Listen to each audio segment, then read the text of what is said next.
প্রথমে একটা বিষয় সেটা হলো যে আমি একটু মাফ চেয়ে নিচ্ছি আপনাদের কাছে। এই আলোচনার টপিকের মধ্যে এআই লেখা আছে, বাট আমি আসলে এআই নিয়ে আলোচনা করব না। এআইটা লেখা হয়েছে আপনাদের মানে মার্কেট ধরার জন্য। এআই এর প্রতি সবার অনেক আগ্রহ, এআই নিয়ে এখন অনেক হাইপ, $1 ট্রিলিয়ন ইন্ডাস্ট্রি, কর্মক্ষেত্রে এআই এর কথা সবাই বলে। তো এটা আশা করা যায় যে এআই শুনলে মানুষজন আসবে। ট্রান্সহিউম্যানিজম যেটা, এটা শুনে আসলে পরিচিত মনে হয় না। তো বাট আমার অ্যাকচুয়াল পিএইচডি থিসিস যেটা আমি করতেছি এটা হলো ট্রান্সহিউম্যানিজম নিয়ে। ট্রান্সহিউম্যানিজম কি সেটা নিয়ে আমি আলোচনা করব।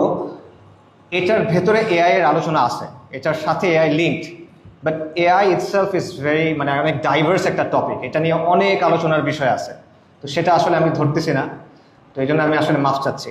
আমার সুপারভাইজার আমাকে জোর করে আমার পিএইচডির মধ্যে এআই নিয়ে একটা চ্যাপ্টার অ্যাড করাইছে। তো আমি অনেক চেষ্টা করছি ওটা না করার, বাট ওটা আমার করতেই হয়েছে।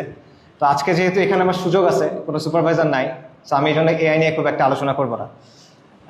এটা আর কি একটা বিষয়।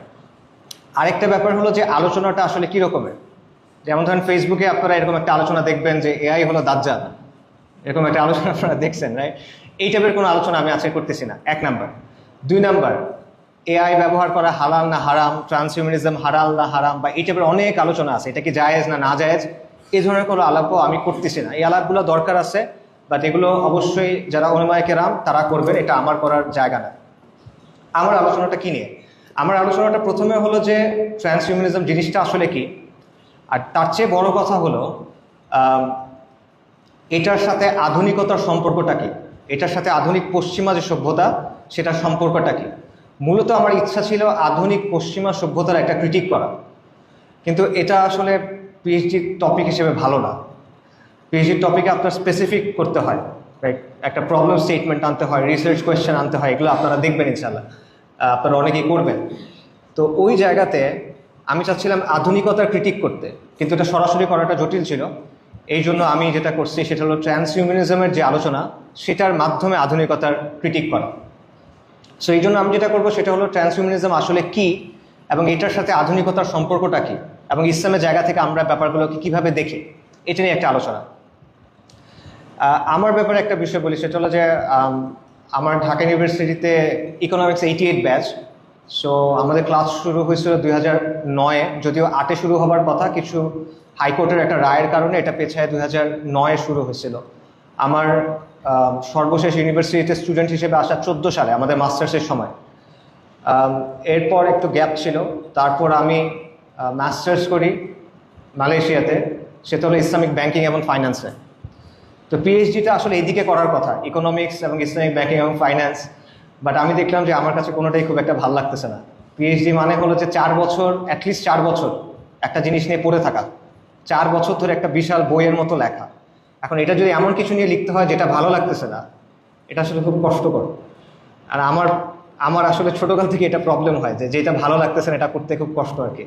আমি বায়োলজি নেই ক্লাস 8-এ উঠে, 9-এ, রাইট, 9-এ বায়োলজি নেই, কারণ আমি ছবি আঁকতে পারি না, এরকম আর কি। মুখস্থ করতে ভালো লাগে না, ছবি আঁকতে পারি না, তাই বায়োলজি নিব না, এরকম। কম্পিউটার সায়েন্স নিয়েছিলাম তখন। তো ওই জন্য আমার কাছে মনে হচ্ছে যে আসলে ইসলামিক ব্যাংকিং এবং ফাইন্যান্স নিয়ে করা বা ইকোনমিক্সের চাইতে এমন কিছু নিয়ে করি যেটা আমার আগ্রহ আছে। তা আমার এই জায়গাটায় আগ্রহ আছে যে পশ্চিমা সভ্যতার বা আধুনিকতার ক্রিটিক। আচ্ছা, সো এটা হলো ভূমিকা। এবার আমি মূল আলোচনাটায় যাই, সেটা হলো ট্রান্সহিউম্যানিজম আসলে কি। ট্রান্সহিউম্যানিজম, এটার কাছাকাছি একটা ওয়ার্ড আপনারা শুনছেন, ট্রান্সজেন্ডার, লাইক ট্রান্সজেন্ডার, ওরকম ট্রান্সহিউম্যানিজম। ট্রান্সহিউম্যানিজম কি?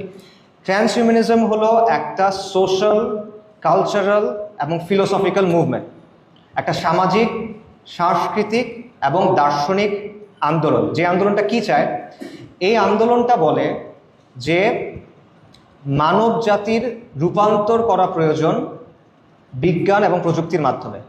আবার বলছে, তারা বলতে চায় যে মানব জাতির বর্তমান যে চেহারাটা আছে এটাকে পরিবর্তন করা প্রয়োজন, এটার রূপান্তর করা প্রয়োজন বিজ্ঞান এবং প্রযুক্তির মাধ্যমে। এটার সাথে বিবর্তনের আইডিয়াটা লিঙ্কড, যে মানুষ তো আজকের যে রূপ আছে এই রূপে সবসময় ছিল না, এটা তারা বিশ্বাস করে, আধুনিকতাটা বিশ্বাস করে, বিবর্তনের তত্ত্বে বিশ্বাস করে। সো মানুষ প্রথমে একটা এইপ টাইপ জন্তু ছিল, বন মানুষ টাইপের একটা জন্তু ছিল তাদের বিশ্বাসে। সো সেই জায়গা থেকে ধাপে ধাপে রূপান্তরিত হয়ে মানুষ আজকের অবস্থায় এসে পৌঁছাইছে। কিন্তু এই প্রক্রিয়াটা অনেক স্লো, এবং এই প্রক্রিয়াটা প্রকৃতির খামখেয়ালিপনা অনুযায়ী চলছে। তো এতদিন পর্যন্ত বিবর্তন হয়েছে প্রকৃতির খেয়াল অনুযায়ী, এখন যে বিবর্তন সেটা হবে মানুষের পরিকল্পনা অনুযায়ী। সো একটা ছিল ডারউইনিয়ান এভলিউশন, এখান থেকে আমরা এখন যাব ডিজাইনার এভলিউশন, মানুষের খেয়াল মতো এভলিউশন হবে। এটা হলো সংক্ষেপে ট্রান্সহিউম্যানিজমের মূল বক্তব্য। মানুষের বর্তমান যে রূপ, এটাকে রূপান্তরিত করতে হবে বিজ্ঞান এবং প্রযুক্তির মাধ্যমে। এটা কেন করতে হবে, এটার মাধ্যমে আমরা কি অর্জন করব? প্রথম কথা হলো যে মানুষের শরীর এবং মানুষের যে মন, এটার কিছু সীমাবদ্ধতা আছে। আমরা বৃদ্ধ হই, আমরা মারা যাই, আমাদের চিন্তা সবসময় প্রপারলি কাজ করে না, রাইট? আপনারা পরীক্ষার আগে এটা বোঝেন যে আমাদের মেমোরি ভালো মতো কাজ করে না, কারেক্ট? সো এখানে আমাদের কিছু লিমিটেশন আছে, এই লিমিটেশনগুলো আমরা অতিক্রম করতে পারবো বিজ্ঞান এবং প্রযুক্তির মাধ্যমে আমরা যদি মানুষকে পরিবর্তন করি। প্রথম কারণ।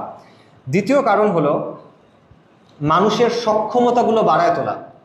যেমন ধরেন ট্রান্সহিউম্যানিজম 3টা জিনিসের কথা বলে, 3টা এস বলে: সুপার ইন্টেলিজেন্স, অতি মানবীয় বুদ্ধিমত্তা; সুপার হ্যাপিনেস, অতি মানবীয় আনন্দ; এবং সুপার নলেজ, সুপার লঞ্জিভিটি, মানে জীবনের লাইফ স্প্যানটা অনেক লম্বা হওয়া। যেখানে এখন অ্যাভারেজে আমরা বেঁচে থাকি 60 বছরের মতো, এটা অনেক গুণ বাড়ায় তোলা। ঠিক আছে, এই জিনিসটা তারা চায়। ট্রান্সহিউম্যানিজমের কিছু পার্টিকুলার থিমস আছে যে তারা কি করতে চায়। যেমন ধরেন একটা হলো ডিজাইনার বেবি। ডিজাইনার বেবি কি? মনে করেন একটা শিশু জন্ম হওয়ার আগে জেনেটিক ইঞ্জিনিয়ারিংয়ের মাধ্যমে আমরা তার ডিএনএতে কিছু পরিবর্তন করব, যার ফলে সুনির্দিষ্ট কিছু বৈশিষ্ট্য তার মধ্যে থাকবে এবং সুনির্দিষ্ট কিছু বৈশিষ্ট্য আমি বাদ দিব। কি বাদ দিব? মনে করেন ওই বাচ্চার ফ্যামিলিতে হাঁপানির প্রবণতা আছে। হাঁপানি একটা মানে প্রজন্মগত অসুস্থতা, রাইট? আপনারা জানেন।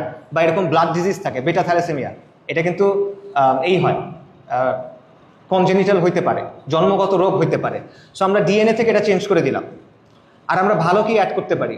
ধরেন তার চোখের রং, তার হাইট, তার আইকিউ, রাইট? এই জিনিসপত্রগুলো আমরা এডিট করতে পারি।